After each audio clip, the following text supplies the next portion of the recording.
Hello दोस्तों, स्वागत है आप सभी का एक और नई वीडियो में।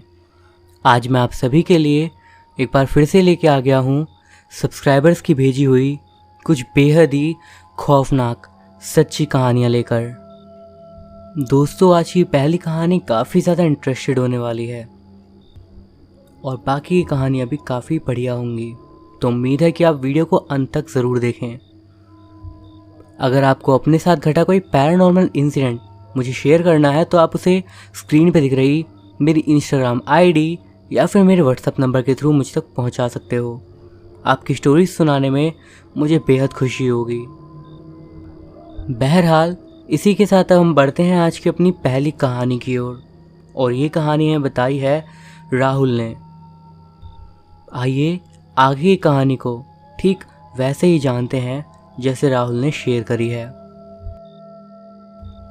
मेरा नाम राहुल कुमार है और मैं उत्तर प्रदेश का रहने वाला हूँ। सही मायने बताऊँ तो मेरी फैमिली उत्तराखंड से बिलोंग करती है, बट मेरा जन्म और मेरी पढ़ाई वगैरह उत्तर प्रदेश में ही हुई है क्योंकि मेरी फैमिली बाद में यहाँ पर शिफ्ट हो गई थी।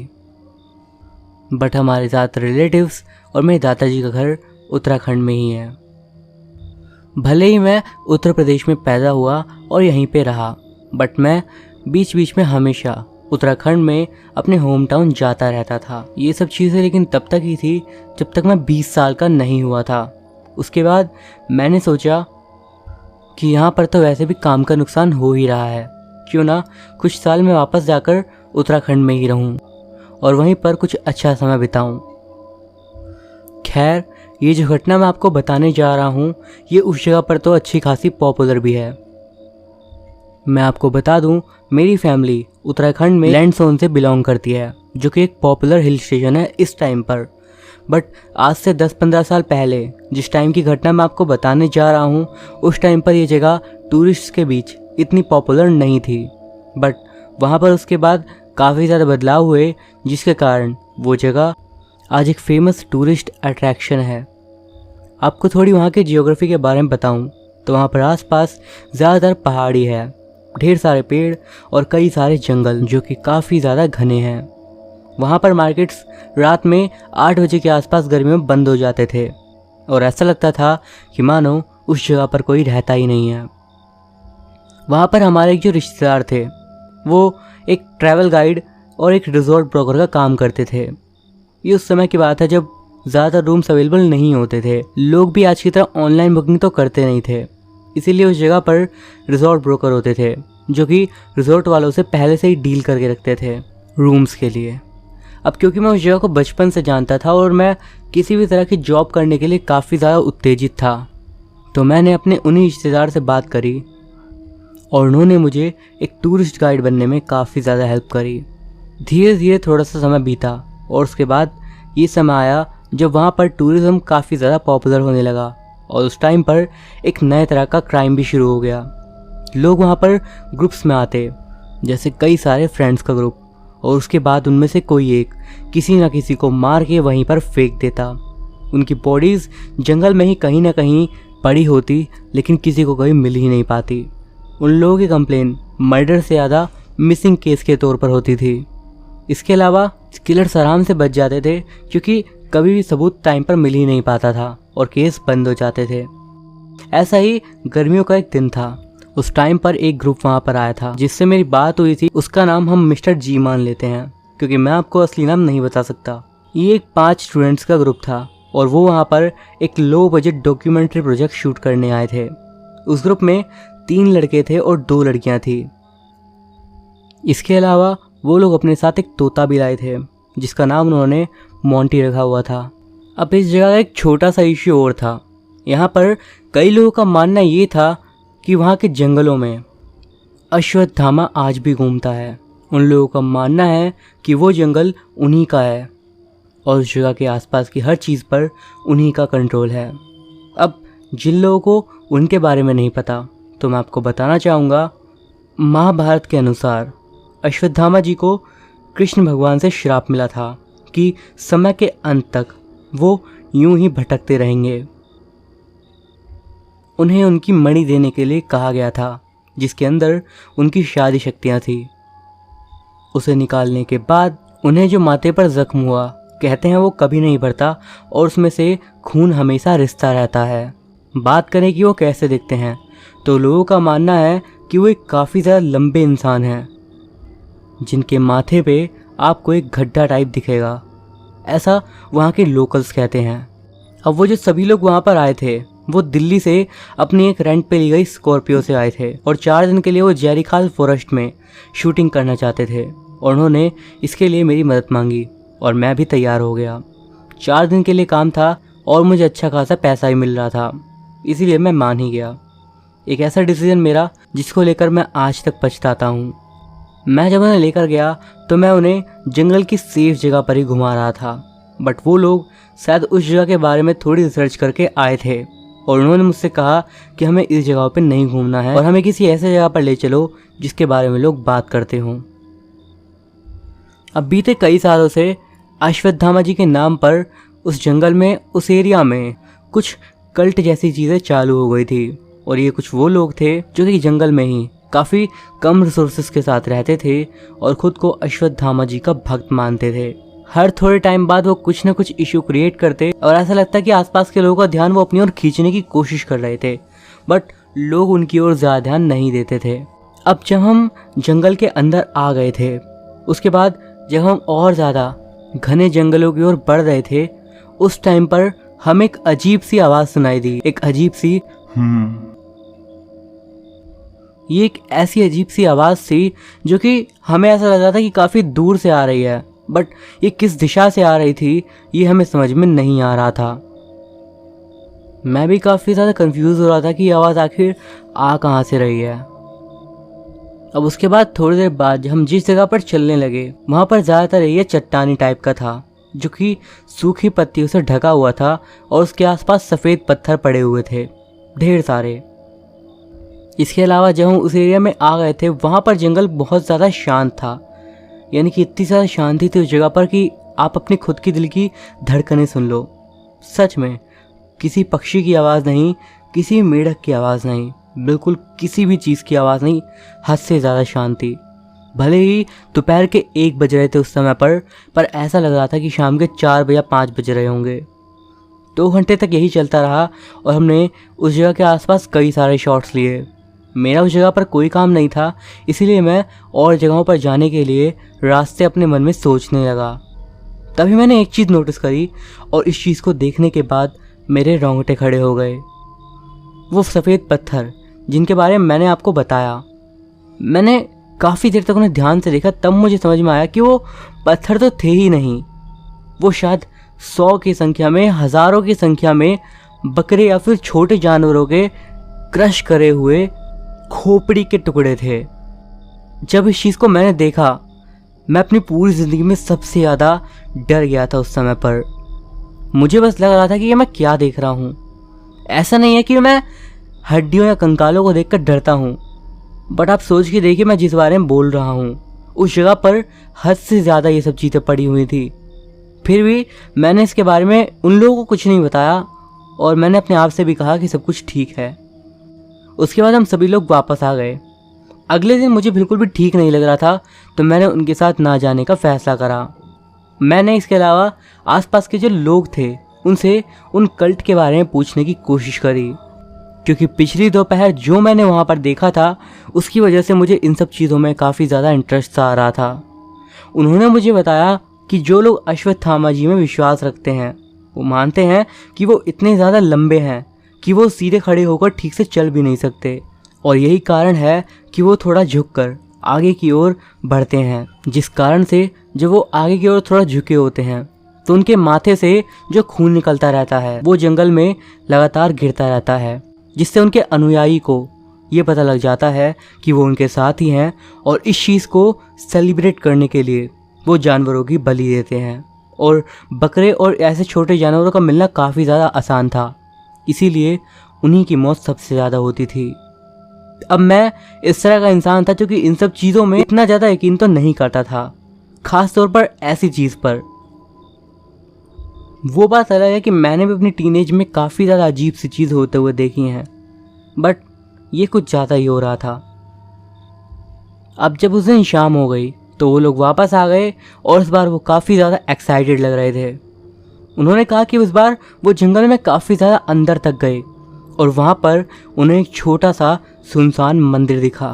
अब वो मंदिर नहीं, एक तरीके से यूँ कहें कि एक काफ़ी पहले मंदिर रहा होगा, जो कि उस टाइम पर बिल्कुल सुनसान टाइप का हो गया था। उन्होंने बताया कि वो ज़्यादा बड़ा नहीं था, मानो एक छोटे से किचन जैसा। उसके अंदर किसी भगवान की मूर्ति वगैरह ऐसा कुछ भी नहीं था। उसके अंदर कुछ था, तो वो था एक छोटे साइज़ का लाल पत्थर। अब भले ही मैं आपसे कह रहा हूँ कि वो छोटे साइज़ का था, बट उसका वज़न काफ़ी ज़्यादा था, एटलीस्ट उससे ज़्यादा जितना वो दिख रहा था। उन्होंने कहा कि उसका कलर भी लाल से थोड़ा अलग ही लग रहा था। जब मैंने उनकी ये बातें सुनी तो मुझे उनकी बातों पर यकीन नहीं हो पा रहा था। मैंने उनसे पूछा, आखिर क्या दिक्कत क्या थी? क्या तुम में से किसी ने उस पत्थर को छुआ? नहीं, उन्होंने उस पत्थर को सिर्फ छुआ नहीं, उन्होंने कुछ बेहद ही ज़्यादा उससे भी बुरा करा। दरअसल वो लोग उस पत्थर को उठाकर वापस ले आए थे मेरे को दिखाने के लिए। जब मैंने इस चीज़ को देखा तो मैंने उनसे कहा कि मैं अब उनकी इस बारे में कोई मदद नहीं करूँगा और मुझे वापस जाना होगा अपनी मम्मी के पास, ये देखने के लिए कि वो ठीक हैं या फिर नहीं। इसके पीछे एक अलग तरह का रीज़न था जो कि मैं आपको नहीं बता सकता था, बट जो चीज़ वहाँ पर हुई थी वो बिल्कुल भी सही नहीं थी, ये मैं आपको बता रहा हूँ। उन लोगों को मेरी बात से काफ़ी ज़्यादा हैरानी हुई, बट उन्होंने मुझे मेरे हिस्से के पैसे दिए और उसके बाद मैं उनसे अलग हो गया। मैंने उन्हें गुड लक विश करा और वहाँ से चला गया।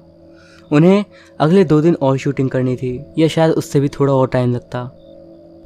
कम से कम मुझे तो यही बताया था उन्होंने। लगभग 4 दिन बाद मुझे वहाँ की लोकल पुलिस का कॉल आया था कि उन्हें जंगल में एक बॉडी मिली है। जब मेरे को ये कॉल आया, मेरे दिमाग में बस एक ही बात आई कि हे भगवान, ये बॉडी उन लोगों में से किसी की नहीं होनी चाहिए, बट वो जंगल सेम ही था, इसीलिए ये कोइंसिडेंस तो नहीं हो सकता था। जब मैं वहाँ पहुँचा तो कुछ भी और अजीब नहीं लग रहा था। पहाड़ी काफ़ी हद तक ठीक ठाक लग रही थी। जंगल में अब वो अजीब सी वाली आवाज़ नहीं आ रही थी। जब मैं उस बॉडी के पास पहुँचा तो मैं एकदम हैरान रह गया। वो जो बॉडी थी वो एक पेड़ से उल्टी लटकी हुई थी, लेकिन बहुत अलग ढंग से। अब मैं इसके बारे में आपको इस तरीके से बता सकता हूँ कि वो बॉडी इस तरीके से पेड़ के ऊपरी हिस्से में गड़ी हुई थी, मानो वो पेड़ के साथ साथ बड़ी हुई हो, यानी कि वो पेड़ के अंदर धसी हुई थी आधी, जैसे कि वो पेड़ के अंदर ही थी और उसके बाद पेड़ धीरे धीरे बड़ा हुआ हो और वो बाहर की ओर निकल गई हो। पुलिस वालों ने मुझे बताया कि कंडीशन को देखकर ऐसा लगता है कि लगभग 6 महीने पुरानी होगी, बट पुलिस वालों का ये कहना था कि जिस तरीके की बॉडी की हालत है और जिस तरीके की सिचुएशन में ये हमें मिली है, ये काफ़ी ज़्यादा अलग है। उन्होंने कुछ रूटीन क्वेश्चंस पूछे और उसके अलावा जब उन्होंने बताया कि इसके अलावा और कोई बॉडी वहाँ नहीं मिली तो मुझे काफ़ी ज़्यादा सही लगा। बट प्रॉब्लम की बात ये थी कि वो लोग गायब थे। हाँ, यही था मेन रीज़न मुझे वहाँ पर बुलाने का। पुलिस वालों ने उनके रूम्स की तलाशी ली। उनके रूम में उन्हें खून के कुछ निशान मिले, बट इस बात का कोई सबूत नहीं था कि कोई बाहर से अंदर आया हो या फिर वहाँ पर कोई भी बॉडी भी नहीं थी। अब वो जो पत्थर था वो भी वहाँ से गायब हो गया था।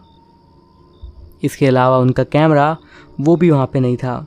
कुल मिलाकर वहाँ पर उनकी किसी भी तरह की निशानी नहीं दिख रही थी, ना तो उनकी स्क्रिप्ट ना ही उनका और कोई सामान। बस वहाँ पर कोई रह गया था, तो वो था मोंटी, उनका तोता, जो कि अकेला था, भूखा था और डरा हुआ था। वो कुछ नहीं कर रहा था, सिर्फ उसी अजीब सी वाली आवाज़ को दोहरा रहा था अपनी तोते वाली आवाज़ में। लेकिन सबसे ज़्यादा हैरानी की बात तो ये थी कि मोंटी को हम एक भी बार जंगल में लेकर ही नहीं गए थे। इस घटना के बाद अगले 5 साल तक मैं लैंसडोन वापस नहीं गया। कई बार मुझे आज भी इस चीज़ के बारे में नाइटमेयर्स आते हैं कि वो जो पत्थर था वो आखिर क्या क्या कर सकता था और उसने आखिर उन लोगों के साथ क्या किया। मुझे लगता है कि कुछ एरिया ऐसे होते हैं जहाँ पर इंसानों का ना ही जाना ठीक रहता है। अगर उस कल्ट के बारे में बताऊँ तो लोकल लोगों का कहना है कि उसके बाद कभी भी उन्हें जंगल में भटकते हुए नहीं देखा। अब क्योंकि कल्ट के बारे में किसी भी ऑफिशियल न्यूज़ या फिर रिपोर्ट में नहीं आता था, इसीलिए उन्हें कभी भी सस्पेक्ट की नज़र से देखा ही नहीं गया। जब 2 हफ्ते तक वो सारे दोस्त वापस नहीं आए तो आखिर में उन सभी लोगों को भी ऑफिशियली मिसिंग करार दिया गया। बट वो लोग कभी भी वापस अपने घर नहीं जा पाए। तो दोस्तों, ये थी हमारी आज की फर्स्ट स्टोरी। इसी के साथ हम बढ़ते हैं आज की अपनी अगली कहानी की ओर। ये घटना हमें बताई है हमारे सब्सक्राइबर आदर्श ने। आगे की घटना को हम उन्हीं के पॉइंट ऑफ व्यू से जानते हैं। मेरा नाम आदर्श है और मैं बिहार का रहने वाला हूँ। मैं अपने ज़िले का नाम यहाँ नहीं बता सकता। ये घटना जो मैं आपको बताने जा रहा हूँ ये मेरी माँ के साथ घटी है और ये आज से लगभग 4 साल पुरानी घटना है। दरअसल साल 2018 में जब हम लोगों की गर्मियों की छुट्टियां पड़ी तो हमारी फैमिली ने गांव घूम के आने का प्लान करा। शुरू में कुछ दिन तो हम लोग अपने दादा दादी जी के घर गए। उसके बाद हम लोग कुछ दिनों के लिए अपनी मासी के घर पर रहने के लिए चले गए। वहाँ रहना हमें काफ़ी ज़्यादा पसंद था। मेरी माँ को भी वो जगह इसलिए ज़्यादा पसंद थी क्योंकि वहाँ पर वो काफ़ी समय बाद अपनी बहन से मिल पाती थी। मुझे उन शामों में बहुत ज़्यादा अच्छा लगता था जब हम सभी लोग बैठकर बातें किया करते थे। तो ये बात ऐसी ही एक शाम की थी। लाइट गांव में शाम होने के बाद लगभग भाग ही जाती थी और चारों ओर पूरे गांव में अंधेरा छा जाता था। तो रात की यूं ही 8 साढ़े 8 बजे होंगे। खाना वाना खाकर मासी, मैं, मेरी छोटी बहन, हम सभी लोग एक साथ एक जगह पर बैठ गए और उसके बाद हम लोगों ने बातें करना शुरू करा। धीरे धीरे बातें करते करते टॉपिक छिड़ गया भूत प्रेत का और ऐसे ही बातें धीरे धीरे डरावनी होने लगी। इसके बाद मम्मी और मौसी ने अपने साथ घटे कई सारे पैरानॉर्मल घटनाएं हम लोगों को बताने शुरू करे। इसके बाद जो एक घटना जो कि बिल्कुल सच्ची थी और मौसी और मम्मी के बचपन में घटी थी, वो घटना जानकर हम सभी को हैरानी हुई। मेरी मम्मी ने बताया कि बात लगभग उस समय की है जब उनकी उम्र 11 साल के आसपास थी। दरअसल गांव में एक छोटी सी नदी थी जिसके दोनों ओर पतला सा एक रास्ता जा रहा था, एक खेत की ओर और एक दूसरे गांव की तरफ। जो दूसरी तरफ वाला रास्ता था वहां पर एक आम का पेड़ पड़ता था और सभी गांव वालों का मानना था कि वो जगह भूतिया थी। दरअसल इसके पीछे एक और कारण भी था। उसके थोड़ी आगे पर एक शमशान घाट भी था और वहाँ पर रात में क्या दिन में भी कोई नहीं जाता था। रात एक दोपहर की है जब मेरी माँ और मेरी मासी दूसरे वाले रास्ते से अपने खेत की ओर जा रहे थे। तब तक तो सब कुछ ठीक था। वो लोग खेत चले भी गए और उसके बाद वापस भी आने लगे। बट वापस आते टाइम जब वो लौट रहे थे उसी टाइम पर जब उन्हें दूर से वो आम का पेड़ दिखना चालू हुआ तो उन्होंने उसके ऊपर किसी चीज़ को बैठा हुआ पाया। उन्होंने देखा उस पेड़ के आसपास एक सफ़ेद बगुला चारों ओर उसके चक्कर से लगाते हुए उड़ रहा था। ये चीज़ देखकर मेरी मासी और मम्मी को थोड़ी अजीब सी लगी, लेकिन उन्होंने इस चीज़ पर ज़्यादा ध्यान नहीं दिया। बट सबसे ज़्यादा अजीब बात तो ये थी, थोड़ी ही देर में वो सफ़ेद बगुला उड़कर मेरी मासी और मम्मी के पास आ गया। इसके बाद मानो बगुला मेरी मौसी के कान के पास आया और उनके कान में कुछ बड़बड़ाने लगा। कम से कम मेरी मम्मी तो ऐसा ही बताती हैं। वो बताती हैं कि उसने उनके कान में कुछ तो कहा और उसके बाद वो बगुला दूर कहीं उड़कर चला गया। क्योंकि मेरी माँ उस समय ज़्यादा बड़ी नहीं थी इसीलिए उनको ये सब चीज़ें ज़्यादा समझ में नहीं आई, लेकिन हाँ उन्हें ये अजीब ज़रूर लग रहा था। पर ये चीज़ हकीकत में तब बदली जब इसके बाद पूरे रास्ते मेरी मासी ने ना तो मेरी माँ की तरफ देखा और ना ही उनसे कुछ भी बोला। वो बस चुपचाप घर की ओर बढ़ती रहीं और वो उनकी किसी बात का जवाब नहीं दे रही थी। जब मम्मी और मासी घर आ गए तो इसके बाद मासी अजीबोगरीब हरकतें करने लगी और वो किसी पागल की तरह बर्ताव कर रही थी। तेज चिल्लाना, बार बार सर घुमाने लगना और घर वालों से भी अजीब ढंग से व्यवहार करना। इसके बाद जब घर वालों ने मेरी माँ से पूछा कि क्या तुम्हारे साथ कुछ हुआ है या फिर तुम लोगों के साथ कुछ अजीब चीज़ हुई।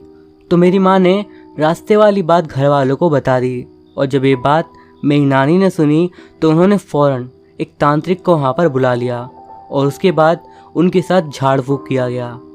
उस तांत्रिक ने मेरी मासी को मंत्र पढ़कर गंगा जल पीने के लिए दिया। उसके बाद मेरी मासी बाहर गई और लगभग आधे घंटे के बाद वो घर वापस आ गई, और जब वो वापस आई तब वो बिल्कुल ठीक हो गई थी। मासी ने जब ये चीज़ मेरे को बताई तो मैं भी सोच में पड़ गया कि आखिर वो क्या था। आपको क्या लगता है? कमेंट बॉक्स में अपनी राय ज़रूर दीजिएगा। दोस्तों, इसी के साथ हम बढ़ते हैं आज की अपनी आखिरी कहानी की ओर। ये घटना जो मैं आपको बताने जा रहा हूँ, ये मेरे को मेरे एक दोस्त ने बताई थी, और ये मध्य प्रदेश के केसली गांव के एक ब्रिज के बारे में है। उसने मुझे बताया कि ये उस समय की है जब वो उम्र में काफ़ी कम था, और उसने उस टाइम पर अपने एक रिलेटिव को बुरी तरीके से पोजेस होते हुए देखा। वो उस चीज़ को देखकर बहुत ज़्यादा डर गया था, और ये पहली बार था जब उसने अपनी ज़िंदगी में किसी ऐसी चीज़ को देखा था। और ये घटना कुछ इस तरीके से शुरू होती है। काफ़ी समय हो गया था पुनीत को अपने गांव गए हुए। बस वो शादियों और छुट्टियों में ही अपने गांव में जा पाता था। ऐसा ही एक अवसर बना उस टाइम पर जब उसकी एक कज़न की शादी होने वाली थी। उस टाइम पर पूरी फैमिली एक बार फिर से गांव में आने वाली थी। शादी के टाइम पर सब लोग आए और शादी एकदम काफ़ी अच्छे से हुई, जैसा कि हमारे इंडियन कल्चर में होती है। काफ़ी ज़्यादा शानदार शादी। आने वाले लोग हमेशा शादी के खाने की कंप्लेन कर ही देते हैं, भले ही आप उनकी थाली में कितने ही गुलाब जामुन क्यों ना रख दो। बच्चे और शौकिया लोग गानों पर डांस करते हैं। कुल मिलाकर माहौल काफ़ी ज़्यादा शानदार हो जाता है। अब भले ही शहरों में तो इस बात को इतना ज़्यादा नोटिस ना करा जाता हो, बट गांव के लोग इस बात को बहुत देखते हैं कि किसने अपने घर में किस बच्चे की शादी कितनी ज़्यादा धूमधाम से करी है। बस पुनीत ही उस जगह पर एक ऐसा था जिसे इस बात से कोई मतलब नहीं था। वो बस चाहता था कि वो अपने परिवार के साथ रहे और उन्हें एक साथ खुशी से देखे। शहर की भीड़ भाड़ वाली ज़िंदगी को छोड़कर जब काफ़ी टाइम बाद वहाँ पर आता था तो उसे ऐसे माहौल में काफ़ी अच्छा लगता था। जैसे ही शादी के सारे समारोह पूरे हुए, पुनीत को अब घर वापस आना था, और आते टाइम वो अपने मामा और मामी जी के साथ वापस आ रहा था। अब वो लोग बाय कार वापस आ रहे थे, और जिस रास्ते से वो आ रहे थे उसकी हालत काफ़ी ज़्यादा खस्ता थी, जिस कारण से उन्हें काफ़ी ज़्यादा परेशानी भी हो रही थी। सूरज धीरे धीरे ढल रहा था।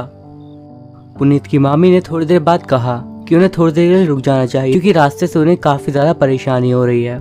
इसके बाद पुनीत के मामा जी ने एक ब्रिज के पास ले आकर गाड़ी को रोक दिया। उन्हें उस ब्रिज से आगे ही निकलना था, बट वो वहीं पर गाड़ी को रोक दिए और थोड़ी देर ऐसे ही रुक गए।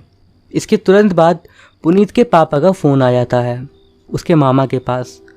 उन्होंने उनसे पूछा कि आप लोग कहाँ तक पहुँचे, तो उन्होंने तुरंत जवाब दे दिया कि वो केसली के ब्रिज के पास रुके हुए हैं। जब उन्होंने ये बात सुनी तो वो फ़ोन पर ही चिल्लाने लगे कि उस जगह पर क्यों रुक गए, तो पता भी वो कैसी जगह है। लेकिन मामा जी ने तब भी इस बात को इग्नोर कर दिया और उसके बाद उन्होंने फ़ोन को कट कर दिया। पुनीत उस टाइम पर काफ़ी छोटा था इन सब चीज़ों को समझने के लिए। थोड़ी देर बाद वो लोग गाड़ियाँ बैठे और वापस घर की ओर निकल चले। इसके बाद वो लोग अपने घर ही पहुँच गए, और पुनीत कुछ टाइम तक वहीं पर रहने वाला था और वहीं पर अपने मामा मामी जी के घर पे ही था। तब उसने नोटिस करी एक चीज़ कि उसकी जो मामी हैं वो काफ़ी देर से लगातार पूजा करे जा रही हैं, यानी कि वो पूजा के लिए बैठी थी और उन्हें ऐसे काफ़ी ज़्यादा देर हो गई थी। वो उनके पास गया तो उसने देखा कि वो काफ़ी देर से अजीब से कुछ मंत्र बड़बड़ाए जा रहे हैं, और कम से कम ये भगवान से रिलेटेड तो नहीं लग रहे थे।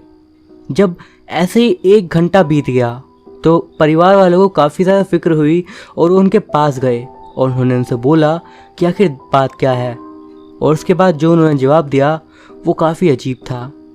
उन्होंने कहा, जब मैं प्रार्थना कर रही हूँ तब मुझे आवाज़ें परेशान नहीं करती, सभी लोग ये सुनकर हैरान थे, बट बाकी के लोगों को ये बात समझ में आ गई थी कि शायद इनके ऊपर कोई ऊपरी चक्कर आ गया है। इसके बाद उन्होंने एक जाने माने व्यक्ति को बुलाया जो कि इन सब चीज़ों का सामना करते रहते थे। इसके बाद वही सब हुआ जो कि वो लोग करते हैं। उन्होंने काफ़ी कुछ किया उनसे जानने के लिए कि वो आखिर क्या करना चाह रही हैं। तो उन्होंने बताया जिस टाइम पर वो प्रार्थना नहीं करती हैं, वो अजीब से प्रार्थना, उस टाइम पर उन्हें अपने कानों में लोगों के बोलने की आवाज़ आती है। बोलने की कहें या फिर धीरे धीरे फुसफुसाने की। ये कई बार चिल्लाने की आवाज़ होती हैं और कई बार किसी और चीज़ की, लेकिन ये आवाज़ें होती बहुत दर्दनाक हैं, इतनी ज़्यादा कि उन्हें सुनना उन्हें बिल्कुल ही पसंद नहीं है। अब वो जो आदमी वहाँ पर आया था, उसे पहले से ही केसली के ब्रिज के बारे में किसी न किसी ज़रिए से पता था, और उसे ये बात भी पता थी कि ऐसा ही सेम इंसिडेंट एक आदमी के साथ हुआ था जो कि उस ब्रिज से निकला था। इसके बाद उसने अपने कुछ तरीके यूज़ करे उनको ठीक करने के लिए, अपना यानी कि एक्सोर्सिज्म करा। जब उसने अपना काम कर लिया तो उसने उस परिवार के बारे में बताना शुरू करा जिसकी वजह से केसली का वो ब्रिज मशहूर हो गया था। दरअसल एक बार एक बस जो कि पूरी तरीके से पैसेंजर्स से भरी हुई थी, वो उस ब्रिज से गुजर रही थी। तब किसी कारण उस बस का बुरी तरीके से एक्सीडेंट हो गया और उस एक्सीडेंट में दर्जनों भर लोगों की जान चली गई। इनमें एक पूरा परिवार था, एक आदमी, औरत और उनके बच्चों का। ब्रिज के नीचे वाली नदी ने उन सभी लोगों की लाश को अपने अंदर समा लिया और इस दिन के बाद से एक अजीब सी घटना शुरू हो गई।